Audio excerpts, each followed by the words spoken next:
Hi everyone, Amber here from So Majestic. Thank you so much for joining me today. We are on month 2 of Cotton Cuts Puzzle Mystery Quilt. It is the Spring 2024 Tree of Life, and I am an ambassador for Moonlit. I'm sewing up the large size. So for this month, we have one section. We have this block here, but we have 8 of these that we are making. So I hope you enjoyed the tutorial. Please let me know in the comments. Let me know what your colorway is, because even though I am sewing up a Moonlit, anybody who is sewing a large, the instructions will be the same.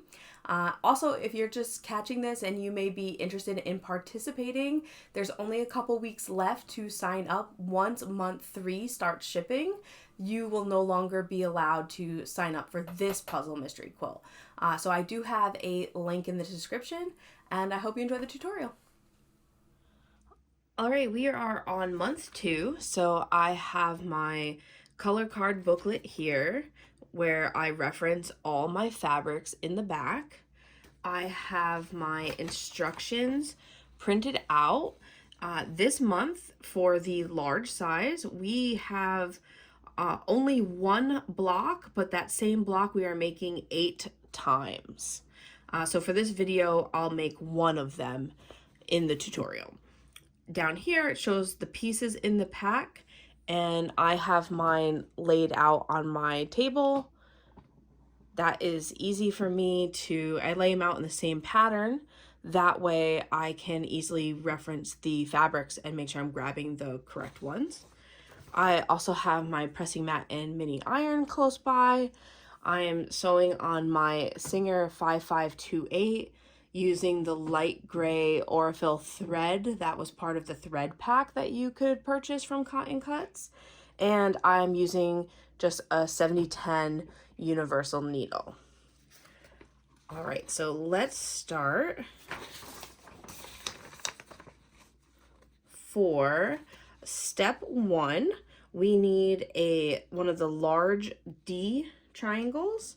So our fabric, Moonlit fabric D, is this white color, and 2 small A fabrics, which is this gray colored. This one almost looks like sea glass to me. And you will need to make 8 of these, but like I said, for this video, I'm only going to be making 1. Okay, so I always start on the right-hand side just because I'm right-handed. So I'm going to line up that side first. You can clip or pin these in place. When they're small enough, I just hold them in place.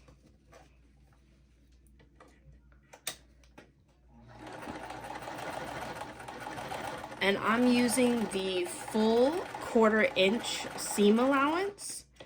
I am not good at all keeping a scant 1/4 inch accurate, so I just use the full 1/4 inch and make sure I keep it consistent throughout the whole quilt. And so for this, our seams are being pressed towards the top of the flying geese, so in this case it's the top right. I always press the back first and then gently open them with my fingers. And I try not to pull because we don't want to stretch our fabrics. Okay, and then now we are adding to the top left, making sure I put them right sides together. And these are all die cut. I love that Cotton Cuts has everything prepped for you. And because they're die cut, they should match up perfectly.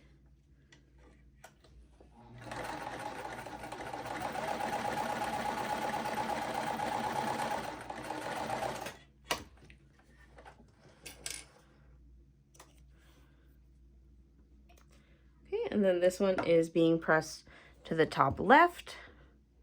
So I press the back first and then gently open that up.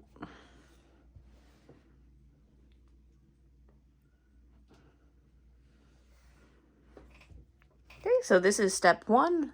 It's our first flying geese. I'm gonna set it to the side because for step 2, we're doing another flying geese, except we need a large E triangle, which is this pretty gray, almost looks like a a flower to me. And then we need 2 smaller D triangles.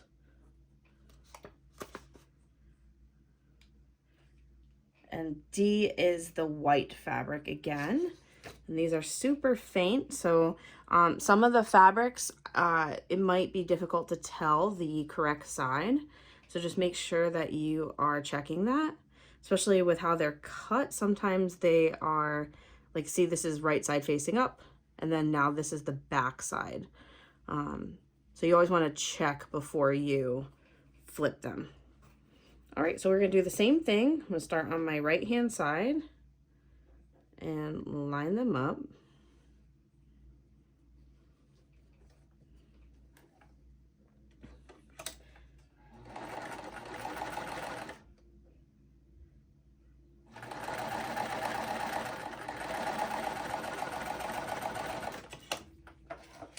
And I make sure I always trim my threads as I'm going. That way I don't have to do that later. And again, we are pressing these to the top and the bottom. Or to the top right, sorry. Okay, and then I'm going to attach the side here on the left.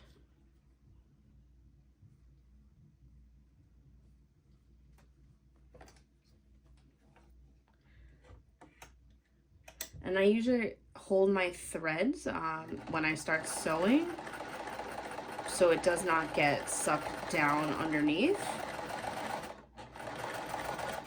And I don't normally use a leader piece of fabric, so like sew a scrap piece first before sewing this. My fabric tends to not get stuck down, being pushed down into the feed dogs.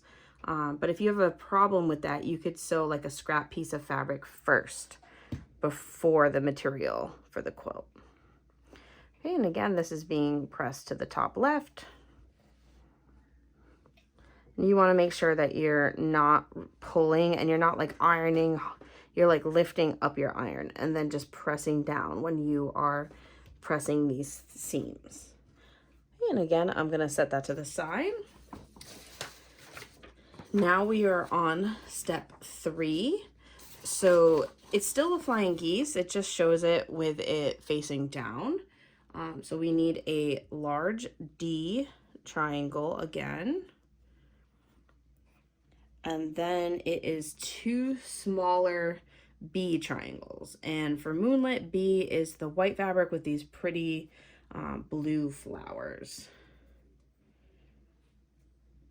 So if it's easier for you, you could like turn this flying geese around and sew it in that direction and then flip it later. To me, it doesn't matter. And these, you can see these fabrics are very similar. So it can be a little bit tricky to get them mixed up. So just make sure you're double checking.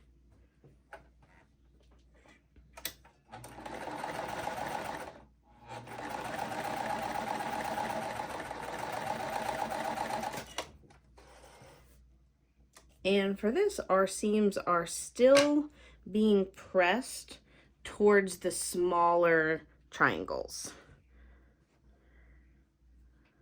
So now I'm folding this down.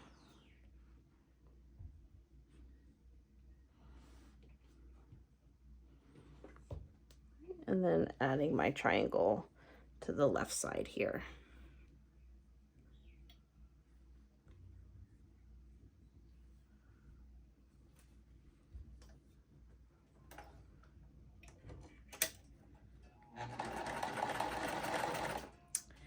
And if you're finding this tutorial and you are not part of the Cotton Cuts Puzzle Mystery Quilt, this one is just started.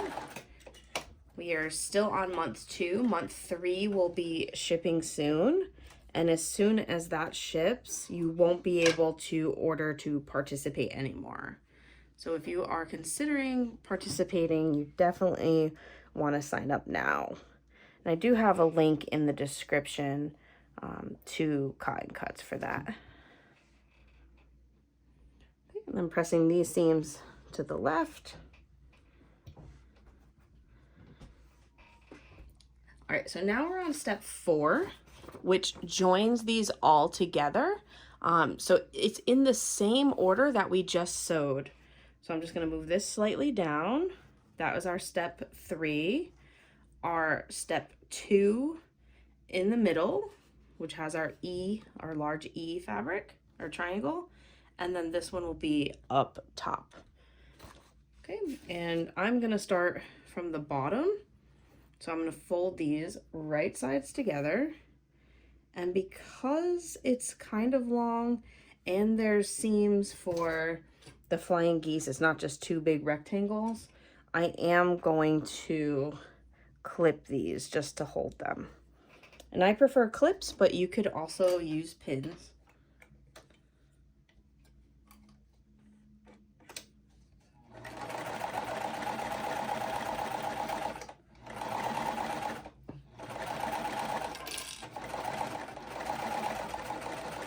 And you could also, for step 4, it says join 1 to the top, and then step 2. But I just prefer to work up from the bottom, and I chose that way because our seams are pressed towards the top. So I'm pressing my seam from the back, gently folding this open. So it just kind of made sense to me to start from the bottom, but either bottom or top is fine as long as you are sewing these in the right order.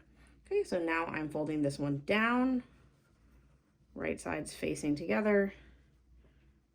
I'm gonna pull it a little bit closer to line it up and then clip them in place. And then we'll sew this.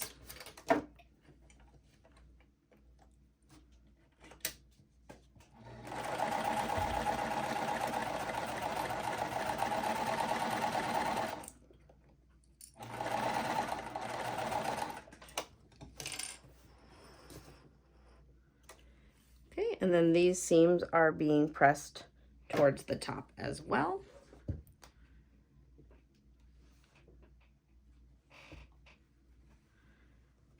Gently open it up.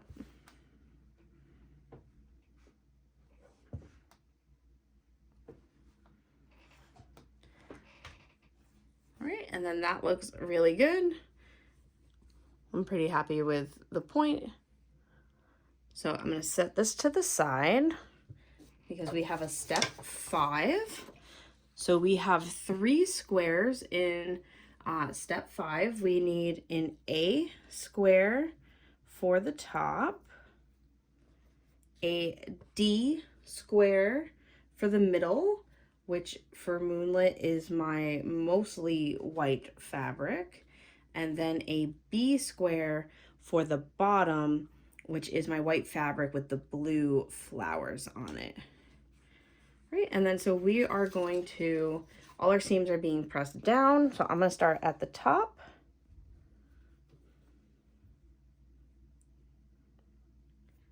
Again, they line up perfectly. I do notice that Aurifil thread, I'm so used to sewing with like a polyester or nylon, it does like to curl. So I always leave my threads like a little bit longer. So I notice when I cut them shorter, then I end up not cutting them long enough, and then my needle becomes on thread. I have to rethread it. Okay, and so our seams are being pressed down. So for us, that is towards our D block.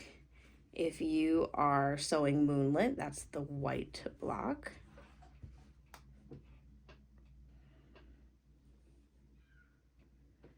Okay, and so now we are adding our B block to the bottom. So I'm flipping that up, right sides together.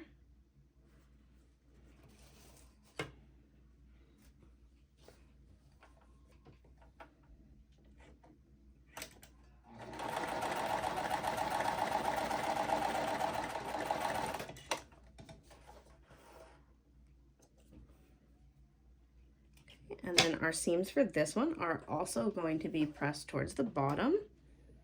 So I'm pressing the back side first and then carefully opening. And sometimes I like you can see here, I like to press again. The seams start to come up a little bit. All right, so now we just have to join our two sections for step 6. So we are keeping it in the same order that we just sewed, A, D, B, and we are attaching it to the left of the piece that we finished in step 4 with all our flying geese. And you'll know that you did it correctly because your A square will match your A triangle, your D square is matching the D triangle, and the B is matching the B fabric here. But for this one, I'm going to be very careful when I sew it, because if you notice that there are 3 seams, so I am going to turn it so I can see the seams really well.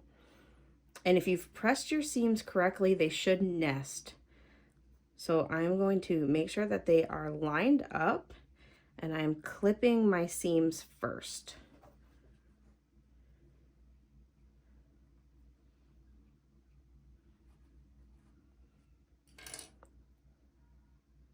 And then once I have those matched up, then I will clip along the rest, lining up the edges.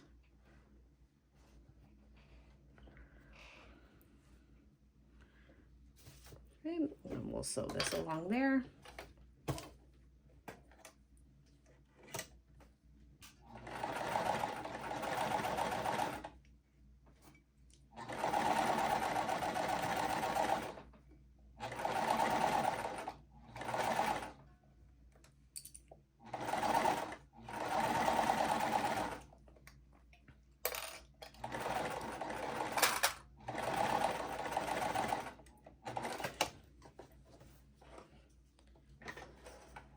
Right, and I chose to sew it with the squares facing up, but it doesn't really matter what side you sew it facing up.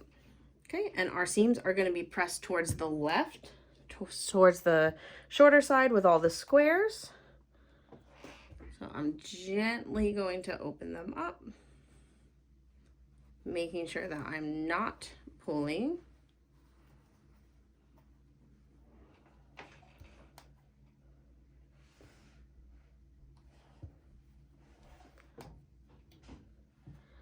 And it can be a little bulky because you have quite a few seams coming together. So just make sure you take your time pressing them. All right, and then this is our month 2, and you should have 8 of these. All right, everyone, we have just finished up month 2 of our puzzle mystery quilt. You should have 8 of these sections. So I hope you enjoyed the video, and thank you to Cotton Cuts again for allowing me to be an ambassador. If you enjoyed it, please leave a comment or give me a thumbs up, and definitely subscribe to my channel so you'll get all the notifications for all the tutorials for this puzzle mystery quilt. See you soon. Bye.